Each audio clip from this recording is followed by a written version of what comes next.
Olá, como vai você?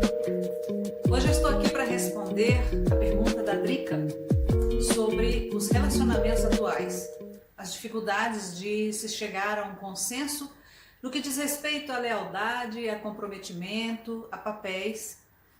E isso me remete a algumas aulas que eu assisti na faculdade sobre antropologia, sociologia, depois sobre justiça de família, direito de família. Então a gente começa falando o seguinte: é fato que as relações afetivas são relações de poder. Vamos pensar inicialmente, vamos um pouco mais atrás, vamos pensar na época das cavernas. Como que se davam as ligações entre homens e mulheres na época? Devido às intempéries do tempo, às dificuldades de sobrevivência, os animais predadores que eram inúmeros, os homens, mulheres, crianças eram obrigados a viverem de um modo muito rígido no sentido de se preservarem. As relações sexuais eram fundamentais para que a espécie não se extinguisse.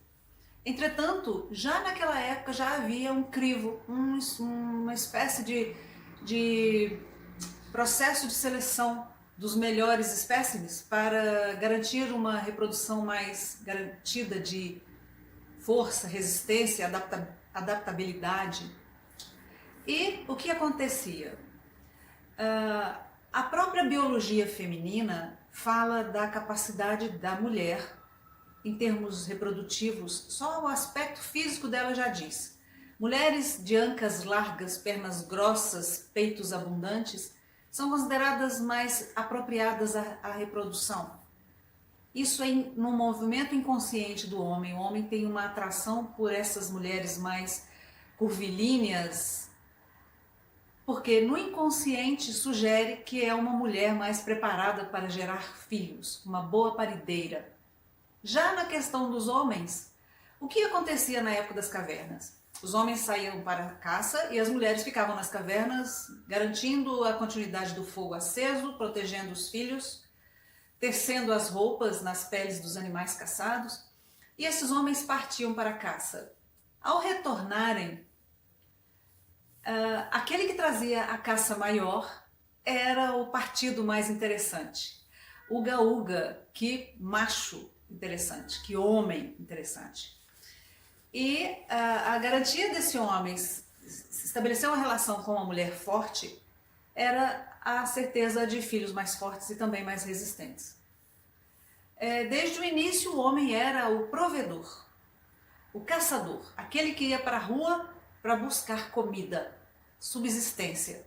E a mulher ficava em casa garantindo a segurança das crias e o fogo aceso. Vamos jogar na metáfora, o fogo aceso também, a afetividade, o cuidado. Não é mesmo? É interessante essa metáfora. Ok, os tempos mudaram, vieram os desenvolvimentos humanos, tecnológicos, revolução industrial, e o homem continuou nessa cultura de força e supremacia. Desde os primórdios, até mesmo bíblicos, no registro do cristianismo, antes de Cristo, depois também, a gente percebe que a mulher sempre esteve aquém do homem. O homem sempre foi aquele que detinha o poder e o direito a estudar, a trabalhar, a ocupar posições de destaque. E é fato que a mulher, desde sempre, vem lutando para ser uma pessoa respeitada, com direitos, com espaço para ser quem é, com direitos condizentes com os direitos dos homens, nada mais do que isso. E o que acontece a partir do momento em que a mulher, de 1920 para cá, no Brasil, por exemplo, começou a adquirir direitos? Direito ao voto, direito a usar calças, direito a sair de casa para trabalhar, a estudar. Quantas de nós foram muito massacradas, até mesmo pelas próprias mulheres, por terem se tornado profissionais, só por terem ousado serem atuantes em sua inteligência e competência, não é mesmo? Então, o que acontece? O que aconteceu na mente dos homens? Antes eram provedores poderosos, fortes, que davam proteção e segurança ao lar. As mulheres começaram também a desenvolver essas atribuições. E falando em Freud, fala do poder do falo. Ele diz que a mulher tem inveja dos homens por eles terem o falo, o pênis, porque é um símbolo de poder. É ele que penetra, é ele que toma, é ele que invade, é ele que se apossa. Ok, e ele usa a expressão mulheres fálicas, né? Aliás, surgiu depois a expressão mulheres fálicas, que é uma atribuição às mulheres que buscam, que caçam, que trazem as caças para casa. Eu vejo um pouco de preconceito porque dá a impressão que a capacidade de crescer, trabalhar, conquistar as coisas é um atributo masculino. Então a mulher que tem esse atributo é fálica, tem um pouco de homem nela. Felizmente isso está mudando, né? E percebemos que a inteligência, a coragem, o destemor são qualidades presentes em homens e mulheres e que isso pode acontecer para os dois gêneros. Aí estamos diante agora de um desafio masculino.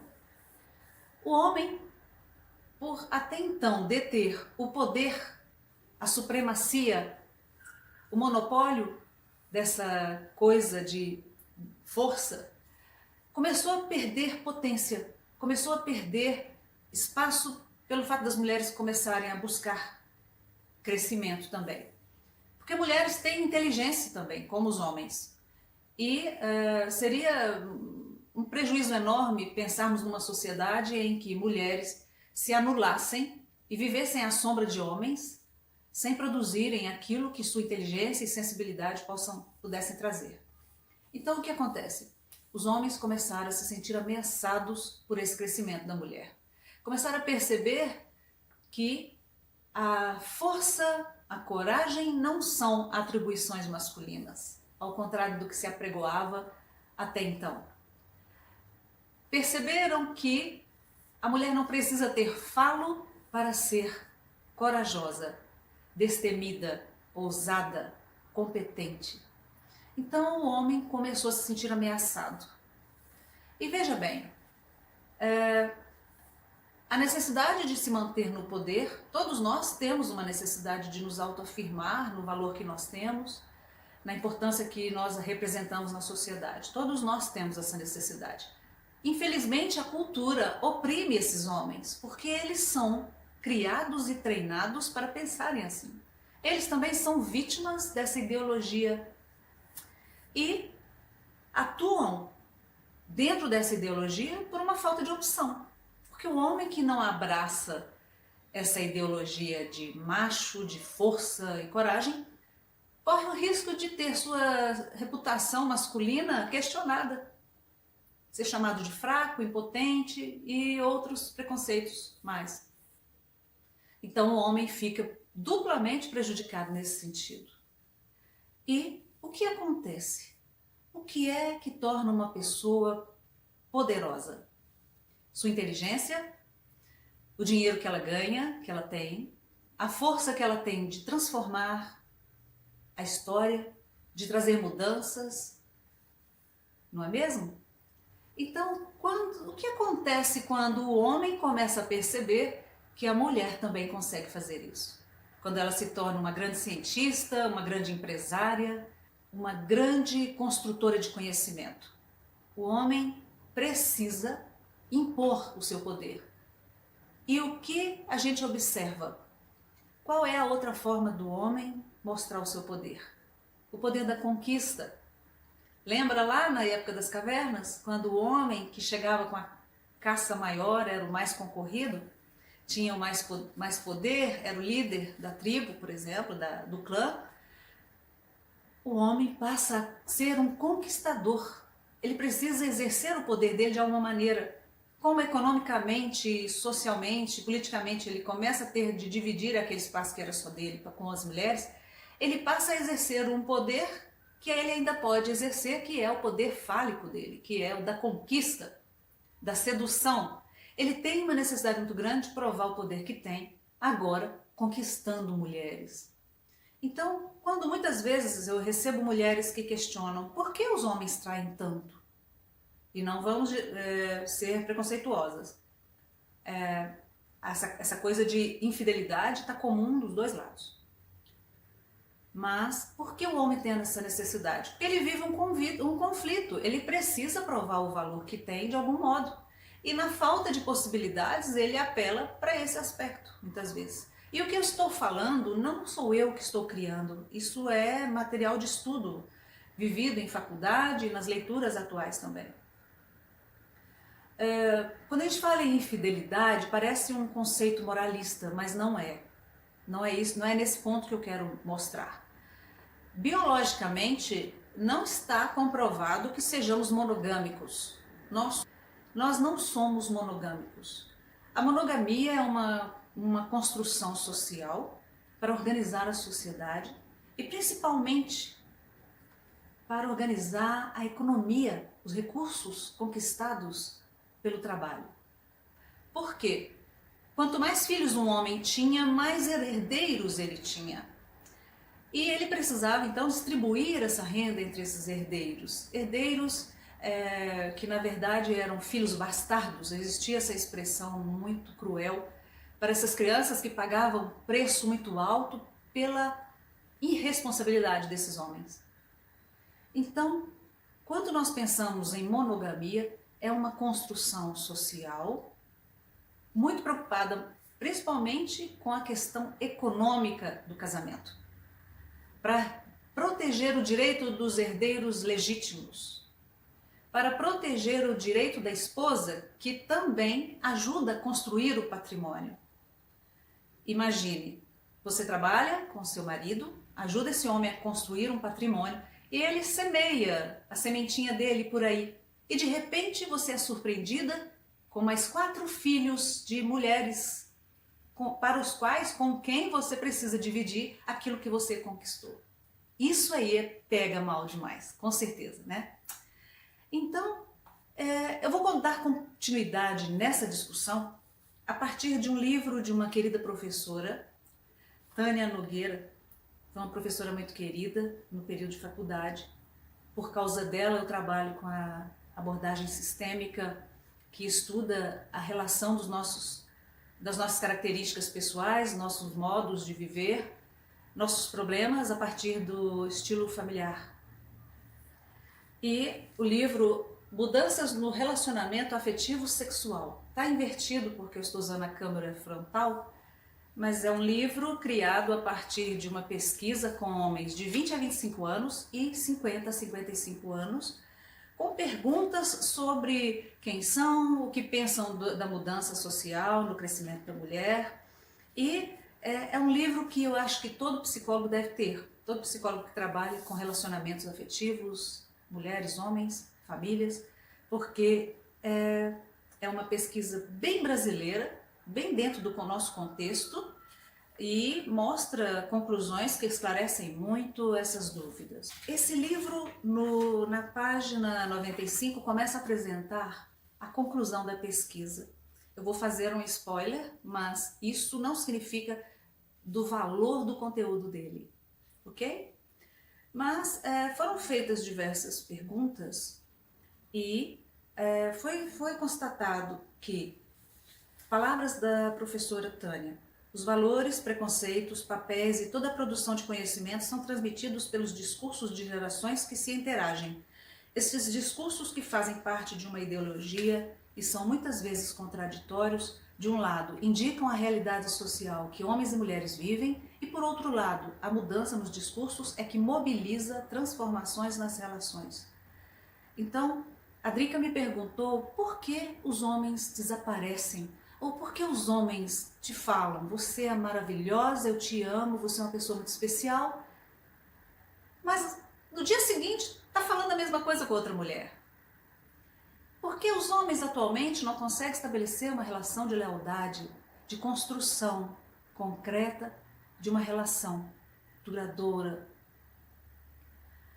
Então a gente começa então a fazer essa análise a partir da leitura dessa conclusão dessa pesquisa. Segundo a análise dos discursos feitos pela professora Tânia Nogueira, ela percebeu que há indícios de mudança entre os homens pesquisados. Ela percebeu que entre aqueles que já têm terceiro grau, ou seja, maior escolaridade, já existe uma consciência de que esse movimento de mudança e ascensão dos direitos da mulher são plausíveis, ele é plausível. Entretanto, existe um incômodo no sentido desses homens perceberem que, ao admitirem o direito da mulher, eles estão abrindo mão desse status quo que vigorou até então, que é esse poder que eles carregaram até aqui. Qual seria o ganho para esses homens abrirem mão dessa posição de poder? Daí o surgimento de tantos obstáculos para as relações entre as pessoas. Eu vou percorrer alguns recortes somente para ilustrar a argumentação. Algumas frases foram bem marcantes entre aqueles que responderam à pesquisa. Um deles disse: reconheço o crescimento dela, no caso a parceira dele, mas ela tem que fazer o que eu quero. Jovem, em fase de faculdade, respondendo isso. Ou seja, embora os homens modernos queiram assumir uma posição mais igualitária com suas mulheres, eles ainda se sentem ameaçados com isso e inconscientemente tentam manter o regime de poder, que no final das contas são opressivos, é opressivo a mulher, né? O discurso de Marcelo, que é um nome fictício dado a um dos participantes, ao mesmo tempo vitimário, é um discurso moralista e conservador, que parece dizer para a mulher: não mude, não expresse sua sensualidade e sua sexualidade, porque isso é imoral, né? A dominação masculina é mantida, segundo Bourdieu, 2000, por um poder simbólico que se oculta e se naturaliza. E um exemplo disso pode ser visto quando o jovem Tiago, que diz que não é machista, pois não brigo, não discuto, mas ela faz do jeito que eu quero. Por meio de Tiago e sua namorada é possível identificar o poder simbólico que é exercido com a cumplicidade daqueles que não querem saber que lhe estão sujeitos ou mesmo que o exercem. A naturalização do poder aparece também na fala de Rodrigo ao dizer que, em geral, os homens tomam as decisões e se justifica isso, porque eles sabem bem a mulher que eles têm. Eles precisam, então, serem mais incisivos, impositivos. Mas se os homens mantêm esse discurso, ocorre uma cumplicidade das mulheres, que se sujeitam a esse poder e se apresenta como exigência natural. Então veja que aqui surge a questão do ônus para que se mantenha uma relação afetiva. Eu vejo isso muito no consultório, entre as mulheres que eu recebo, que para terem um amor, entre aspas, elas se sujeitam a muitas coisas desnecessárias, que ferem muito o direito delas de existirem. E eu penso mais profundamente que, embora os homens não tenham nada com isso, a natureza do corpo feminino já é bem complexa, no sentido dos ciclos hormonais que interferem na disponibilidade, disposição física e mental para o trabalho. A carga de trabalho da mulher, ela é muito mais pesada porque ela assume o seu papel na família, então ela tem a jornada dupla, tripla.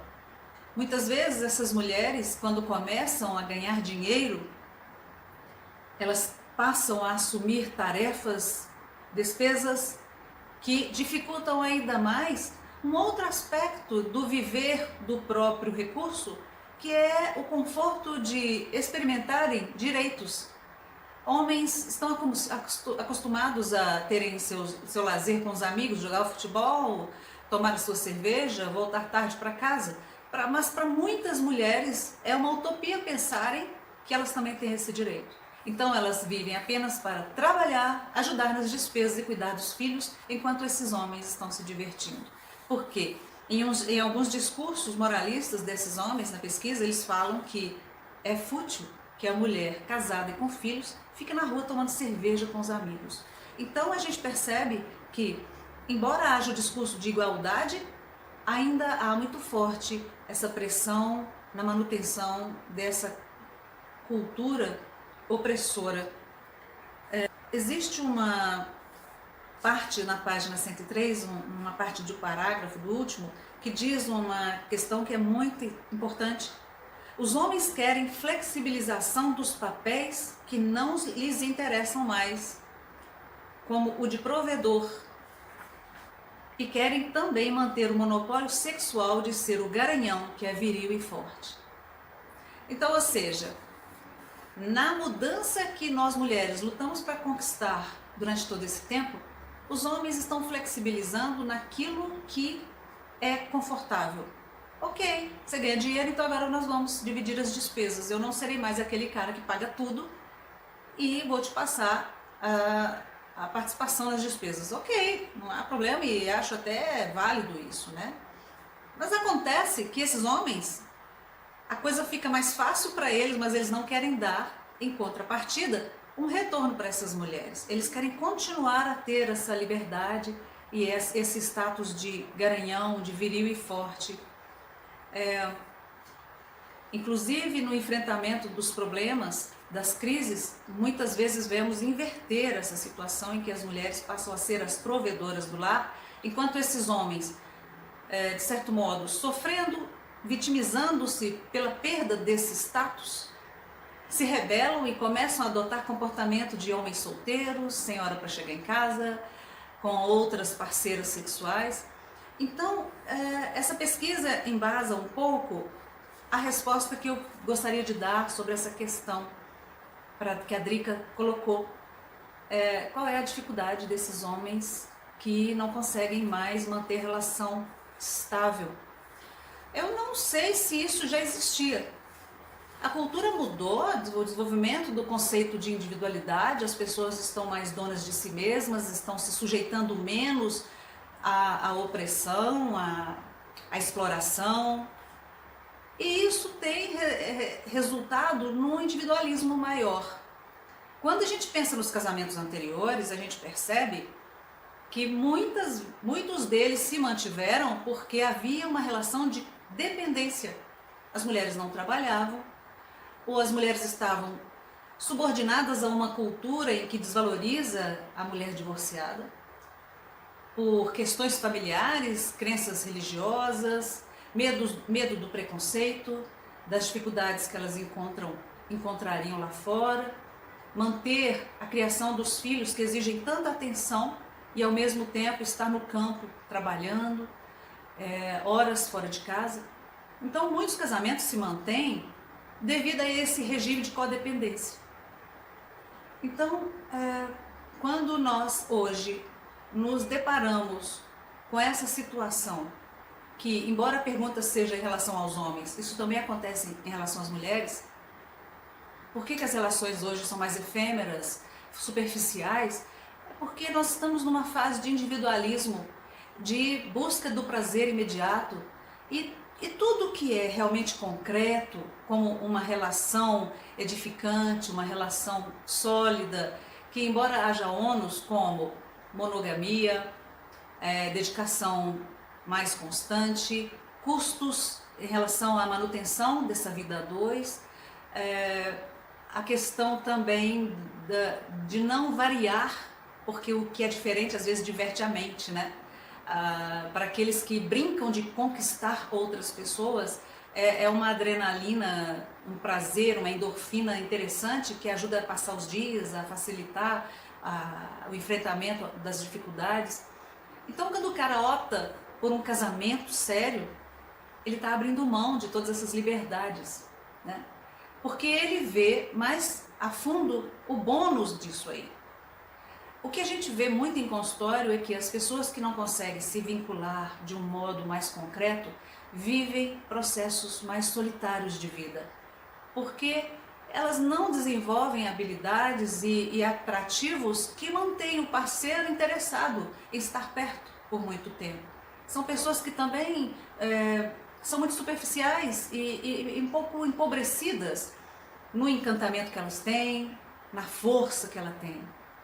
A pesquisa mostra, como resultado final, que muito do que nós estamos vivendo hoje na dificuldade das relações afetivas entre homens e mulheres perpassa pelo senso de responsabilidade, pelo senso de ética que norteiam a crença e a manutenção e a construção diária de uma relação sólida. Eu conheço raros casais que estão juntos desde os dias que começaram a namorar. Raros casais. Eu não vou aqui ficar fazendo especulação se houve alguma infidelidade entre eles, nada disso. Mas esses casais que conseguiram vencer os 10 primeiros anos de casamento, 20, 25, 30 anos, eles vão dormir juntos no final do dia aos seus 60 anos, 70 anos. Eles passaram por diversas dificuldades e o que manteve aquelas relações foi um legítimo sentimento de respeito e construção, uma legítima disposição em dar e receber, em ceder e também se colocar nas suas necessidades. Então, quando a gente pensa nessa fase política em que vivemos, em que estamos vivendo uma crise moral, percebo que essa crise moral também está em outros espaços na sociedade, principalmente na questão dos relacionamentos afetivos. Porque embora exista a cultura da conquista, do garanhão, da gostosa, decência sempre será decência, que poderia ser sinônimo de respeito, de lealdade, que são sentimentos, que são posicionamentos que ajudam as relações a persistirem e a se fortalecerem. Pessoas que se juntam e se dedicam a conhecer a riqueza do outro e se sentir bem com aquilo que o outro dá e se sentir bem em dar aquilo que tem para dar. Então, resumindo, percebo que atualmente, devido a toda essa questão de liberdade, de autonomia, da conscientização das mulheres que agora elas não precisam de um homem para viver ou para pagar as suas contas, eu percebo que nós estamos enfrentando essa transição cultural do homem que consegue suportar o crescimento da mulher sem se sentir ameaçado. E que aqueles que estão se dando bem nesse processo de mudança, ainda que com um ou outro ponto pendente, são homens que têm autoconfiança, que têm uma autoimagem positiva, são homens que trabalham, que estudam, que se atualizam, que têm respeito pelas suas parceiras e assim como prezam a sua paz, o seu bem-estar, os seus direitos, reconhecem a legitimidade do direito a tudo isso nas suas parceiras.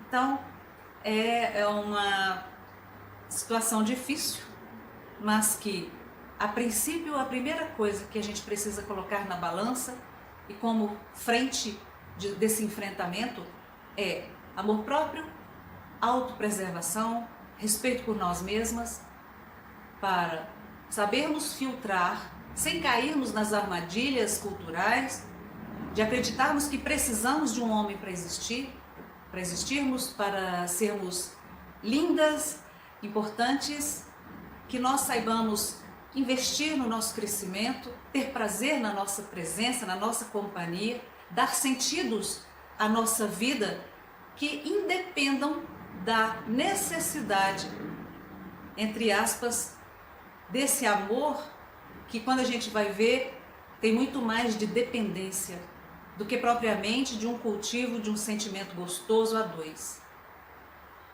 Então é uma tarefa, é um posicionamento muito subjetivo e relativo a cada mulher que está aí enfrentando essa situação. Urgente é amor próprio, autoconhecimento para se livrar de todas as imposições culturais assimiladas dos nossos pais, avós, tataravós, que nos tornam ideologicamente submissas ou dependentes desses homens.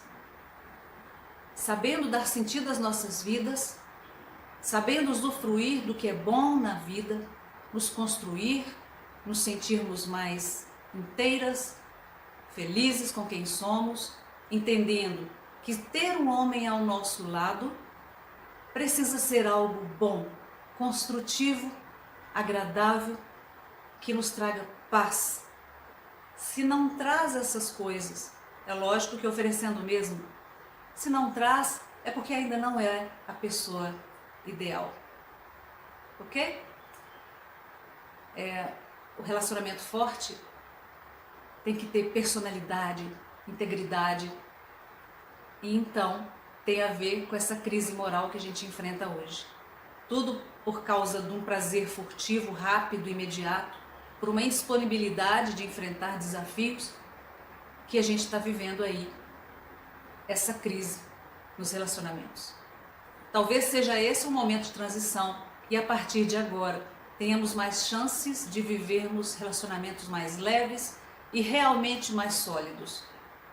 A evolução social, os conceitos, as ideologias, elas são cíclicas, elas vão em espiral, e à medida que nós vamos vivendo e abrindo caminhos e nos transformando e nos aprimorando, a gente vai trazendo melhoras e evolução mesmo para esses processos, né? Que a gente consiga então seguir caminhos construtivos sem nos sentirmos menores, feias, sem atrativo, desmoralizadas, desvalorizadas.